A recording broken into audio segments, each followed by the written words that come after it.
한 사람을 향한 집단의 마음이 어떻게 신성함이 되고 또 얼마나 쉽게 무너질 수 있는지를 보여주는 이야기. 26명의 남자, 그리고 그들이 신처럼 바라본 단 한 명의 여자, 타냐. 그녀는 아무 말 없이 웃었고 남자들은 그 미소 하나에 하루를 살아갈 이유를 찾았습니다. 그렇던 어느 날, 그녀가 자신들의 세계가 아닌 다른 곳을 향해 걸어 나가자 그들은 자신들이 만든 신을 스스로 무너뜨리고 말았습니다. 오늘 들려드릴 이야기는 막심 고리끼의 단편소설 26명의 남자와 한 소녀입니다. 우리는 축축한 지하실에 갇혀있는 26명의 남자들이다. 우리는 이름 대신 숫자로 불렸고 얼굴에는 피로가 잔뜩 내려앉아 있었다. 축축하고 어두운 지하실, 그곳이 바로 우리들의 세계였다. 마치 살아있는 기계처럼 아침부터 밤까지 손에서 반죽을 놓을 수 없었다. 크링글과 크래커가 그들의 손끝에서 쉴 새 없이 태어났다. 지하실에는 창문이라 불릴 수 없는 작은 구멍이 하나 있었는데 벽돌로 안감이 둘러진 그 틈새는 푸른 습기만을 내뿜을 뿐이었다. 창틀은 두꺼운 철망으로 봉쇄되어 있었고 빛이라고는 밀가루 가루가 덮인 유리를 더듬다가 흐려진 햇살 몇 가닥뿐이었다. 우리들 위에 군림하던 사장은 인간의 온기를 잊은 자였다. 그는 쇠파이프로 창문을 두드려댔고 바깥 세상을 향한 어떤 작은 연민도 허용하지 않았다. 굶주린 친구에게 빵 한 조각 건네는 것조차 금지되었다. 점심이라고 나온 음식은 고기가 아니라 얼룩덜룩한 내장이었고 그조차도 사장은 사기꾼들에게는 이 정도면 과하지! 라며 조롱을 곁들였다.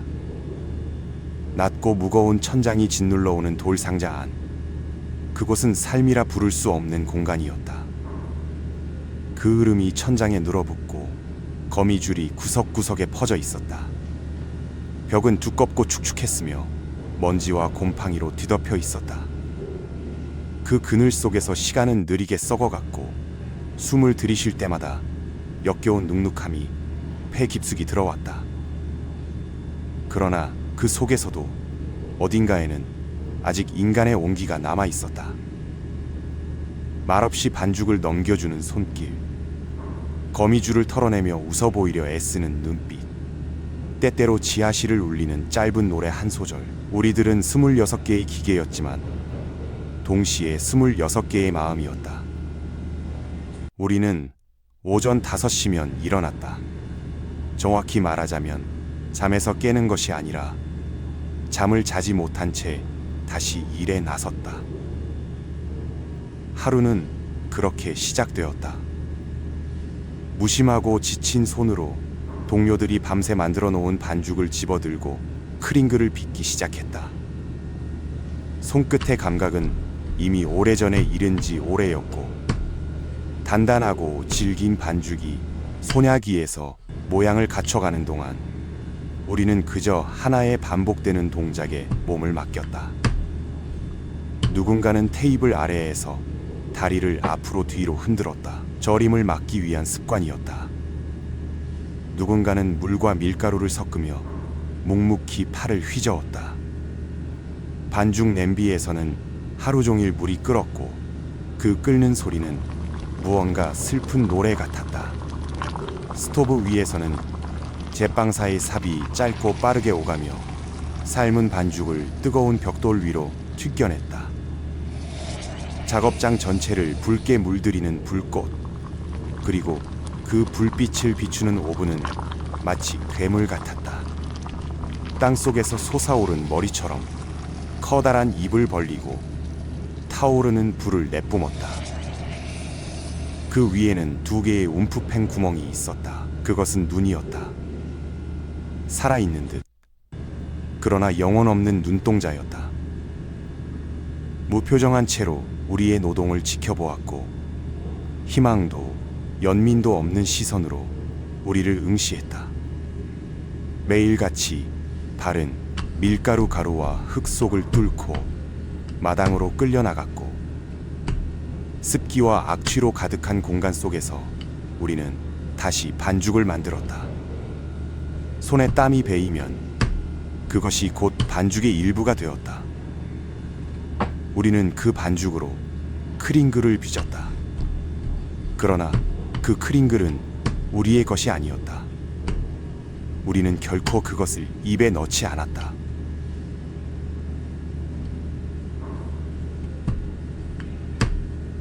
차라리 우리는 딱딱하고 검은 빵을 더 좋아했다.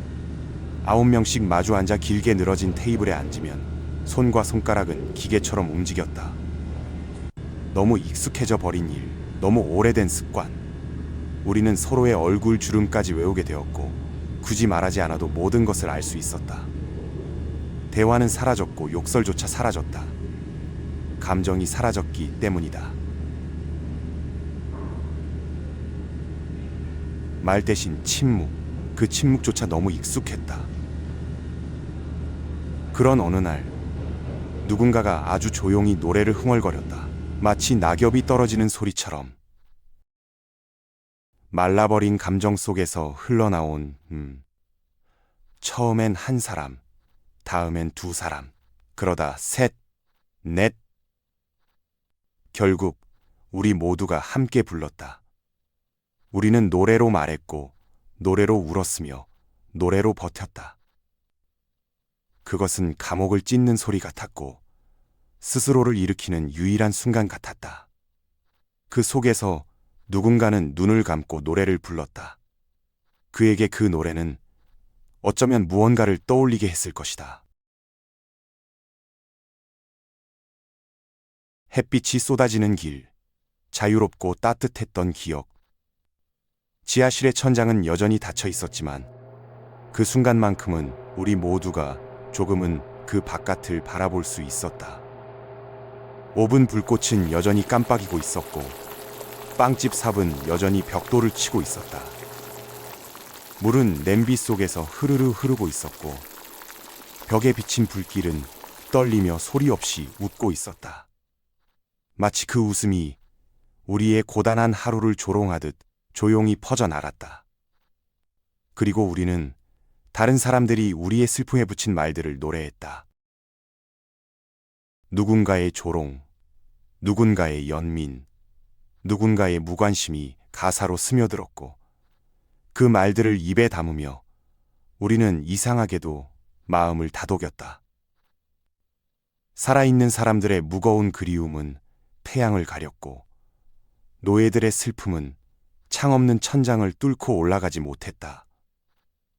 그렇게 우리는 살아갔다. 26명의 남자들이 커다란 석조 건물의 지하실에서. 그곳은 살기 위한 곳이 아니라 그저 견디기 위한 곳이었다. 마치 지상 3층 모두가 우리 어깨 위에 세워져 있는 것처럼 우리의 가슴은 늘 짓눌려 있었다. 그러나 그 어둠 속에서도 우리에게는 작고 따뜻한 무언가가 있었다. 노래 외에도 우리에겐 사랑하는 것이 있었다. 그 존재 하나로 하루가 달라지는 기분이었다. 그것은 아마도 우리에게 태양을 대신한 빛이었는지도 모른다. 2층에는 자수 가게가 있었고, 거기에는 소녀들이 일했다. 그들 중에 한 명, 16살의 재봉사 타냐가 있었다. 그녀는 언제나 창가 가까운 곳에 앉아 있었고, 마치 일부러 그런 듯 창 너머 지하실 환풍구 방향으로 고개를 돌리곤 했다. 타냐는 자주 흰 셔츠를 입었고, 그 위에 색색의 실이 흩뿌려진 듯한 앞치마를 두르고 있었다. 그녀의 머리카락은 밀가루와 닮은 밝은 금빛이었고, 웃을 때마다 마치 먼지가 사라지는 것 같았다. 우리는 누구도 그녀에게 말을 걸지 않았다. 물론 그럴 수도 없었다. 지하실에서 2층까지는 수많은 문과 계단과 철문이 있었고 감히 그 사이를 넘보는 것은 허락되지 않았다.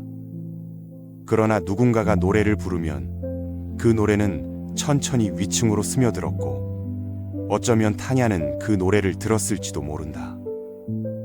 그리고 아주 가끔 작업 도중 위층 창가에 그녀의 그림자가 들이우면 우리의 손은 잠시 멈추었고 눈빛은 조용히 그곳을 향했다. 말할 수 없고 다가갈 수 없었지만 타냐는 우리에게 잊혀진 빛이었다. 붉은 불꽃도 무거운 노동도 더러운 벽도 그 순간만큼은 투명하게 느껴졌다. 그녀는 우리가 품은 유일하고 순결한 환상이었고 어쩌면 이 삶 전체에서 가장 따뜻한 부분이었다. 매일 아침 그녀는 어김없이 우리의 작업장 문 창문에 얼굴을 비췄다. 붉게 물든 두 뺨, 하늘색의 밝은 눈동자. 그녀의 목소리는 새벽 공기를 가르며 울려 퍼졌다. 죄수 아저씨들, 크링글 좀 줘. 그 소리를 들은 순간 우리는 모두 고개를 들고 창을 바라보았다. 그 얼굴은 단순한 얼굴이 아니었다. 우리에게 유일하게 친절했던 맑고 소녀 같은 존재. 유리창에 납작하게 붙은 그녀의 코. 발그레한 입술 아래 드러난 작은 하얀 이빨. 그 웃음은 지하실의 눅눅한 공기를 환하게 밝혔다. 우리는 서로를 밀치며 문으로 달려갔다. 문턱은 바닥에서 4계단이나 높았고 우리는 아래에서 고개를 들어 그녀를 올려다보았다. 그녀는 앞치마를 펴들고 미소를 지으며 섰고 그녀의 긴 밤색 머리 따은 줄기가 어깨를 지나 가슴 위로 흘렀다. 더럽고 못생기고 거칠어진 우리 손이 향하는 곳은 오직 하나, 그녀였다. 우리의 인사는 늘 그녀를 위한 것이었고 우리의 말투도 그녀 앞에서는 부드러워졌다. 웃음도 농담도 손짓도 그녀 앞에서는 모두 특별했다. 제빵사는 가장 바삭하게 구워진 크링글을 조심스레 오븐에서 꺼내 그녀의 앞치마로 던졌다. 보스한테 들키지 않게 조심해. 우리는 장난스럽게 외쳤고 그녀는 작고 경쾌한 목소리로 웃으며 고마워요, 죄수 아저씨들. 하고 인사를 남긴 뒤 바람처럼 사라졌다. 마치 작은 쥐처럼 재빠르게 아무 흔적도 남기지 않은 채 그게 전부였다. 매일 반복되는 짧은 순간. 그러나 그것만으로도 우리의 하루는 달라졌다. 그녀와 나눈 농담 하나, 눈빛 하나, 앞치마에 담긴 크링글 하나. 우리는 오래도록 그녀에 대해 이야기하지 않았다. 그녀는 언제나 그 자리에 있었고 우리는 언제나 그 자리에 있었기 때문이다. 아무것도 달라지지 않았고 바로 그것이 점점 더 고통스러워졌다.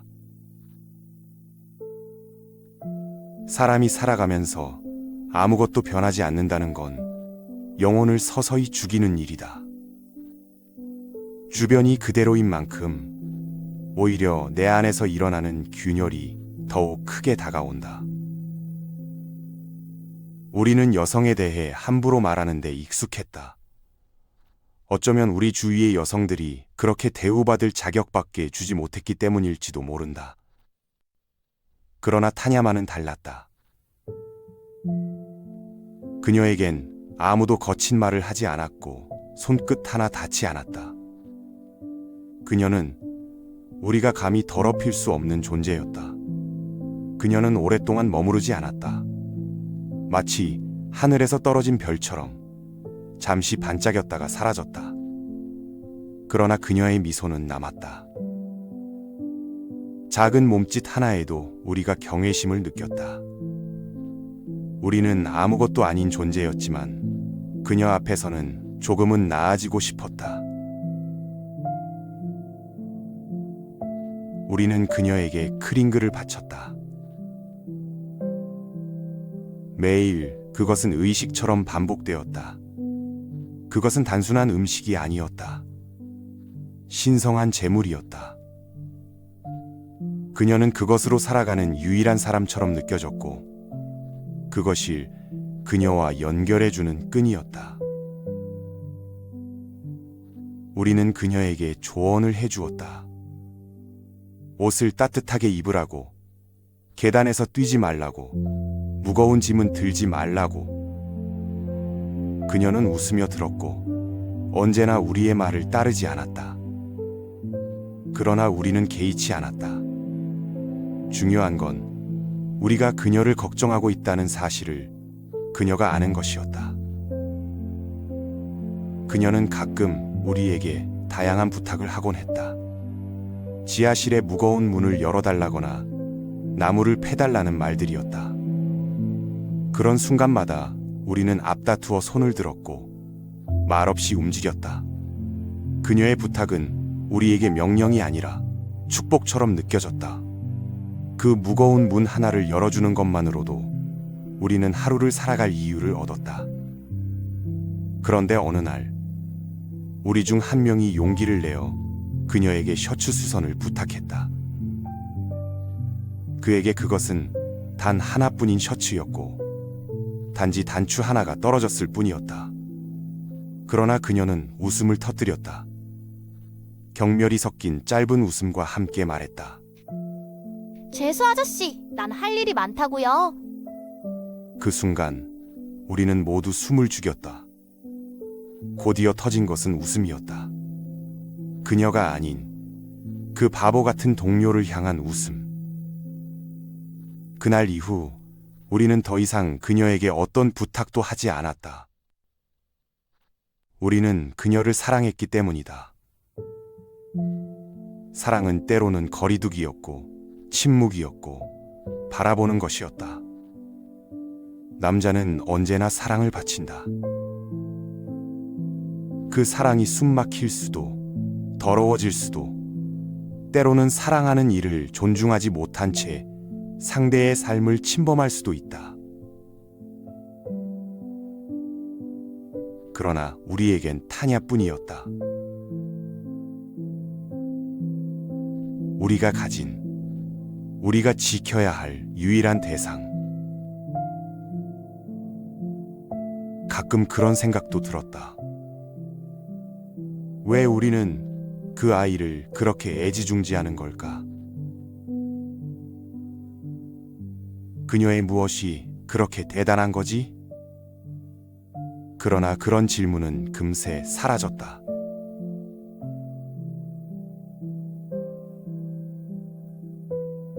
누군가가 입을 열면 곧 침묵했고 눈빛 하나면 충분했다.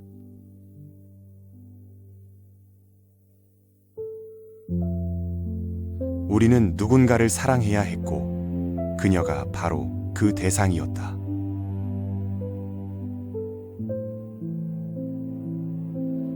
26의 나이에 감옥 같은 삶을 견디는 남자들에게 사랑은 신성한 것이었다.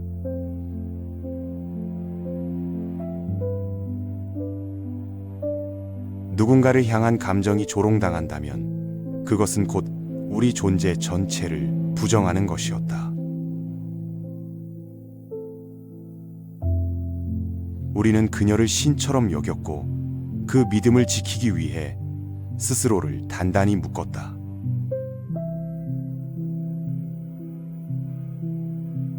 그 믿음은 부족했을지도 모른다.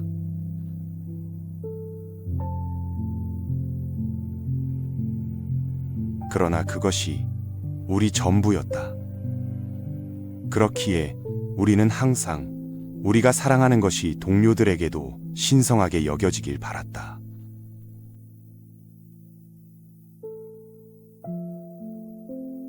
우리의 사랑은 쉬운 것이 아니었고 미움보다 결코 가볍지 않았다. 그래서 어떤 이는 사랑보다 미움이 더 아첨한다고 말했는지도 모른다. 하지만 만약 그렇다면 왜 그녀는 우리를 거부하지 않았을까?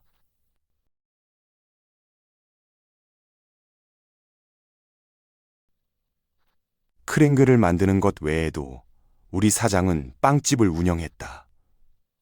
같은 건물에 있었고 벽 하나를 사이에 두고 우리의 지하 작업실과 분리되어 있었다.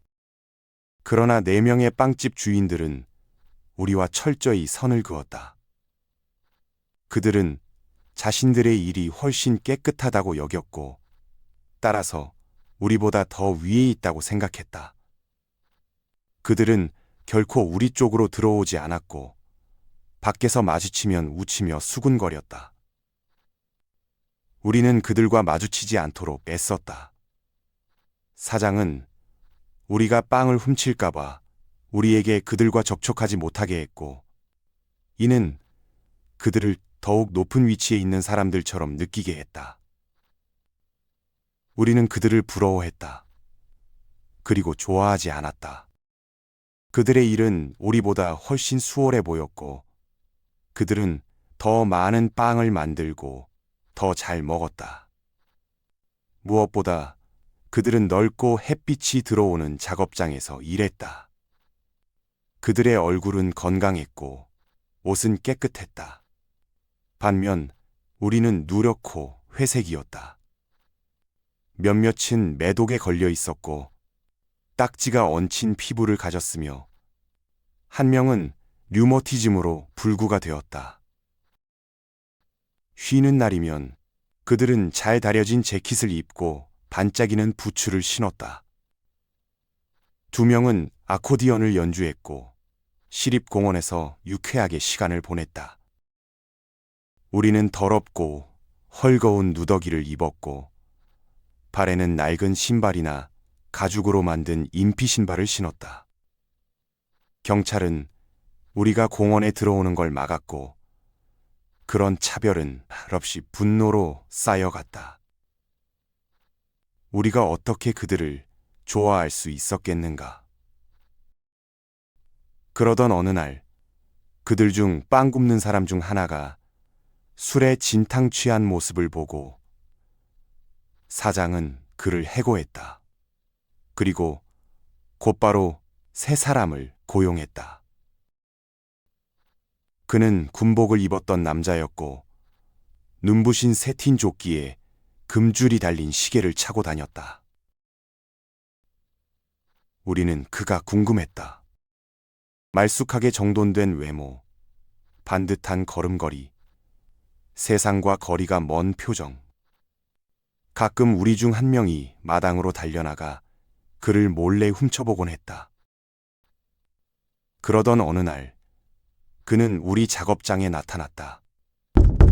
그는 문을 발로 차며 열고 문지방에 반쯤 기댄 채 우리를 바라보며 웃었다. 어이, 자네들 수고가 많군. 서늘한 공기가 그의 발 아래로 흘러들며 연기처럼 퍼졌다. 그는 금빛 콧수염 아래 반짝이는 이빨을 드러내며 웃었고 짙은 파란색 꽃무늬 조끼에 붉은 돌 단추가 눈에 띄었다.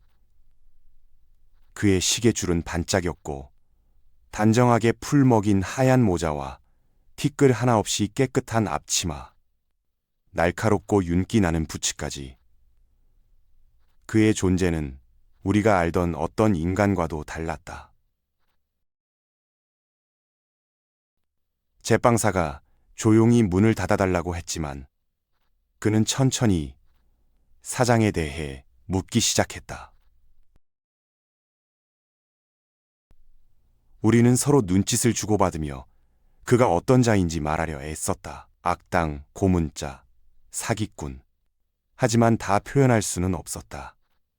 군인은 콧수염을 만지작거리며 밝고 부드러운 시선으로 우리를 쓸어보았다. 그가 갑자기 말했다. 근데 여기 여자들이 많다며? 우리는 어색하게 웃었고 누군가 농담처럼 치마가 몇 벌 떠다니고 있지. 하하하. 라고 말했다. 군인은 윙크하며 되물었다. 그걸 머리에 쓰나? 다시 한번 조용한 웃음이 새어나왔다. 그는 우리의 부러움과 열등감을 눈치챘고 그것을 부드럽게 찔러댔다. 그러면서도 그는 우리에게 자신의 비밀 무기를 보여주듯 소매를 걷어 오른팔을 자랑스럽게 드러냈다. 햇빛 아래에서 반짝이는 금빛 털이 난 강한 팔, 그리고 거침없는 자신감.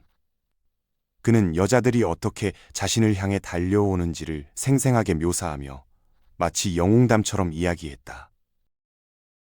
그가 나간 뒤 우리는 말이 없었다. 그러나 곧 모두가 입을 열었고 뜻밖에도 우리는 그를 좋아하고 있다는 사실이 명백해졌다.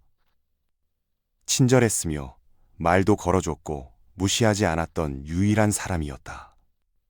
우리는 그와 그의 밝은 미래에 대해 이야기했다.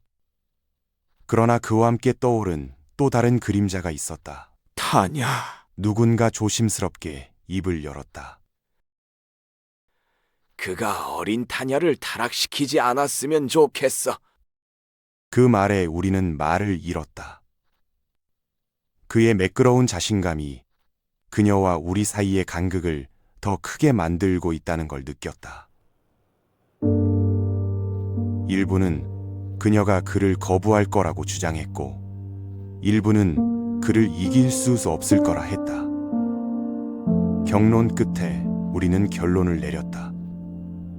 그와 타냐를 지켜보고 필요하면 그녀를 보호하자.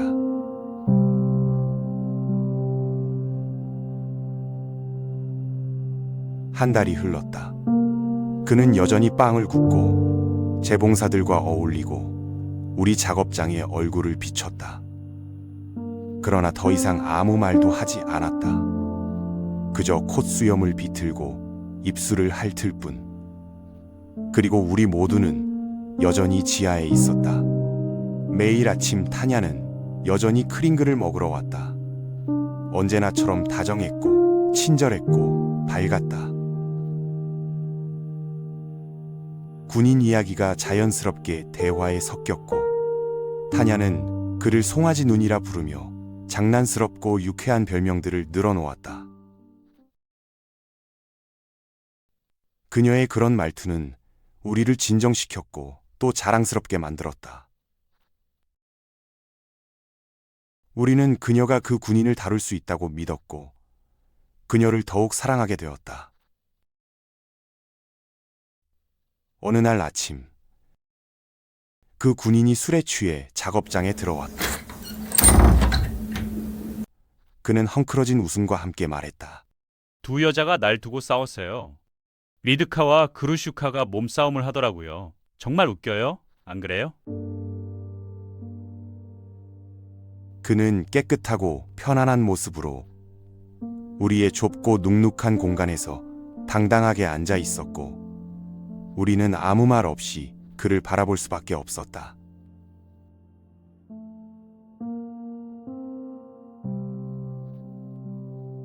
그의 입에서는 끝없는 자랑이 흘러나왔다. 여자들이 그를 어떻게 따르는지, 얼마나 쉽게 무너지는지. 그의 목소리는 점점 높아졌고 만족감에 젖은 그의 얼굴은 붉게 물들었다. 그러다 빵집 주인 파벨이 삽을 난로에 쾅 하고 내리쳤다. 전나무는 쓰러뜨리기 쉽지 않지만 소나무는 쉽게 쓰러지죠. 군인이 놀라 되물었고 말다툼은 점점 고조되었다. 타냐의 이름이 언급되었고 군인은 말도 안 되는 자신감을 내뱉었다. 이주면 난 그녀를 넘어뜨릴 수 있어. 타냐? 아무것도 아니야. 분노가 폭발했고 군인은 결국 파벨의 삽에 밀려 쫓겨났다. 그가 떠난 후 작업장 안은 긴장으로 가득 찼다. 누군가는 파벨을 탓했지만 대부분은 타냐가 위험에 처했다고 느꼈다. 그럼에도 우리 안에는 이상하게도 들뜬 감정이 피어났다. 그것은 분노도 공포도 아닌 뜨겁고 묘한 호기심이었다. 우리는 타냐가 이길 거라고 믿었고 동시에 그녀가 정말로 시험대에 올랐다는 사실에 묘한 흥분을 느꼈다. 마치 도박판에 우상을 올려놓고 그 힘을 시험하는 것처럼. 며칠 동안 우리는 논쟁을 벌였고 이상하리만치 말이 많아졌으며 서로가 똑똑해진 것 같았다. 타냐와 군인의 이야기는 모든 대화의 중심이었고 사장이 우리에게 반죽을 더 시켜도 눈치채지 못할 만큼 우리는 들떠 있었다. 하지만 타냐는 아무것도 모르는 듯 매일 왔고 우리는 그녀에게 아무 말도 하지 않았다. 평소처럼 대했지만 그 안에는 이전과는 다른 감정이 스며들어 있었다. 그것은 강철처럼 날카로운 억누를 수 없는 호기심이었다. 친구들, 오늘이 그날이야. 어느 날 아침 빵 굽는 작업자가 일을 시작하며 말했다. 우리가 몰랐던 것도 아니었지만 그 말은 오늘 무언가가 일어날 것임을 암시하는 듯했다. 그녀를 잘 봐. 곧 들어올 거야. 그의 말은 기대와 동시에 불안을 품고 있었다. 논쟁이 다시 시작됐다. 도대체 이 두 눈으로 무슨 꼴을 보게 되려나? 누군가 후회 섞인 목소리로 외쳤고 우리는 점점 몰려드는 불길한 감정에 휩싸였다. 오늘 우리는 우리가 섬겨온 여신 타냐가 정말로 깨끗하고 도덕적인 그릇인지 아니면 우리의 환상이었는지를 확인하게 될 터였다. 우리는 알았다. 이 도박이 위험하다는 것을. 그리고 타냐는 어김없이 평소처럼 크링글을 받으러 나타났다. 죄수 아저씨들, 저 왔어요. 그러나 그녀가 들어서자 작업장 안은 차가운 침묵으로 가득 찼다. 그녀는 긴장했고 우리 모두는 그녀를 지켜보고 있었다. 그녀는 불안한 눈으로 오늘 분위기가 왜 이래요? 라고 물었다. 빵 굽는 작업자는 차갑게 서두르지 마. 라고만 답했다. 그녀는 문을 나가며 사라졌고 빵 굽는 작업자는 담담하게 말했다. 이건 그가 해냈다는 뜻이야. 저 악당 같은 군인놈. 우리는 힘없이 테이블로 돌아갔고 침묵 속에서 일에 다시 매달렸다. 그러나 마음은 무너져 있었다. 정호, 군인은 자신만만한 모습으로 돌아왔다. 여러분, 제가 해냈어요. 그걸 보고 싶으시면 지금 보세요. 우리는 서둘러 문으로 향했고 마당 너머를 들여다봤다. 비가 오고 있었고 찬 기운이 퍼져 있었다. 먼저 병사가 나타났다. 콧수염을 비틀며 주머니에 손을 넣고 천천히 걸었다. 그 뒤를 타냐가 따랐다. 그녀는 웃고 있었다. 꿈꾸는 듯한 눈, 떨리는 몸짓, 기쁨으로 물든 표정. 우리는 마치 명령을 받은 듯 한꺼번에 문을 박차고 뛰쳐나갔다. 그리고 그녀를 향해 휘파람을 불며 소리쳤다. 분노와 배신감, 상실감이 담긴 말들이 쏟아졌다. 우리는 그녀를 애워싸며 모욕하고 조롱하고 욕설을 퍼부었다. 타냐는 진흙탕 위에 얼어붙은 듯 멈춰 섰고 그녀의 웃음은 차츰 사라졌다. 그녀는 우리를 이해할 수 없다는 표정으로 바라보았고 우리는 그 안에서 그녀의 모든 빛이 꺼져가는 것을 보았다. 그 순간 우리가 잃은 것이 무엇인지 깨달았다. 단지 한 명의 여자아이가 아니었다. 우리가 붙잡고 있었던 마지막 순수, 마지막 희망, 마지막 인간다움이 사라졌던 것이다. 우리는 큰 소리로 그러나 서두르지 않았다. 그녀에게는 출구가 없었기 때문이다. 그녀는 포위되어 있었고 우리는 마음껏 그녀를 조롱할 수 있었다. 이유는 알 수 없지만 아무도 그녀를 때리지 않았다. 그녀는 우리 한가운데 서서 고개를 돌려가며 쏟아지는 모욕을 조용히 받아들였다. 그리고 우리는 점점 더 큰 소리로, 더 거칠게 그녀에게 우리의 오물과 독을 퍼부었다. 얼마 전까지만 해도 웃고 있던 그녀의 맑고 푸른 눈이 커졌고 얼굴에서 핏기가 사라졌다. 숨결은 거칠고 입술은 떨렸다. 그녀는 떨리는 눈으로 우리를 노려보았다. 우리는 복수하고자 했다. 그녀가 우리를 배신했다고 믿었기 때문이다. 그녀는 우리의 것이었고, 우리는 그녀에게 우리가 가진 전부를, 설령 그것이 거지의 부스러기일지라도 바쳤다. 우리는 26명이었고 그녀는 하나였다. 그리고 그 하나가 우리 전부를 앗아갔다. 그녀는 떨며 우리를 둘러보았다. 누군가 그녀의 재킷 소매를 잡아당겼다. 그 순간 그녀의 눈이 반짝였다. 그녀는 머리를 정리하며 고개를 치켜들고 차분하고 당당하게 말했다. 불쌍한 죄수들 같으니라고. 그리고 그녀는 마치 우리 모두가 없는 것처럼 천천히 그러나 당당하게 우리를 지나 걸어 나갔다. 그녀는 우리 원을 벗어나자마자 뒤도 돌아보지 않고 뱉듯 내뱉었다. 이 쓰레기 같은 놈들, 이 돼지 같은 놈들, 이 파충류들아. 그녀는 고개를 들고 아름답고 당당하게 사라졌다. 우리는 회색 하늘 아래 쏟아지는 빛 속 진흙탕 위에 멈춰선 채 그 자리에 서 있었다. 그리고 말없이 무겁고 젖은 발을 끌며 다시 우리의 구멍, 지하실로 돌아갔다. 햇살은 창문 너머로 들어오지 않았고 타냐는 다시는 오지 않았다.